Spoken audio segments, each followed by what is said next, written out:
Bumper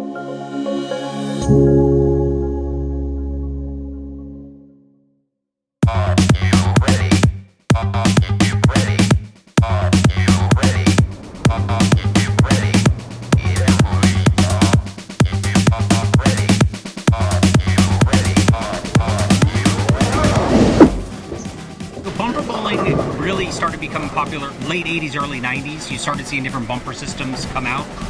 And in the late 90s, they made it to where they were retractable to make it more accessible for all bowling centers. And that's when a lot more kids started bowling, because back before then, they couldn't even make balls light enough for little kids to bowl. So you pretty much had to be 10, 11, 12 years old before you could start.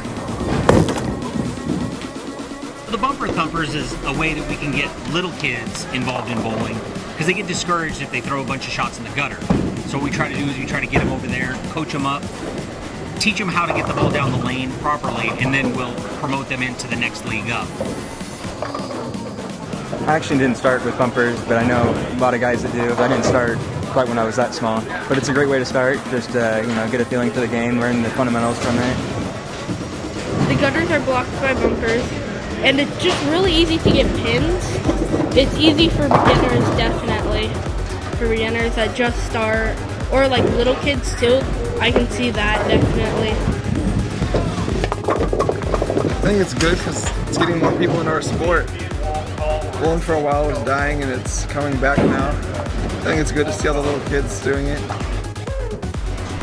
Being able to get younger kids involved in bowling definitely helps out. So if you can get a 5-year-old or a 6-year-old really hooked on bowling, before you know it, now they're wanting to bowl without the bumpers because they want to bowl with the bigger kids, and it just adds that drive and determination. Whereas normally you couldn't get them to come out without the bumpers. It's something that they can do by themselves, so they can come down with their parents after school, or it's something they can do with their friends. So there's a lot of different ways you can compete. You don't have to be the biggest guy, the strongest guy, or the smartest guy to be able to compete. In the state of Oregon, we have a scholarship called the Grand Prix Scholarship. And once you join our junior league, you're automatically registered. And it's not how you bowl, it's basically more a participation type thing. And there's a formula, and you get points for showing up and how you bowl and fundraisers that you help us with, et cetera, et cetera. But if you're in the program for 10 to 12 years, you'll have somewhere usually between $2,500 to $5,000 for college, just for showing up. Bowling is still fairly affordable compared to some other things, and it's a lifelong sport, and size, shape doesn't matter.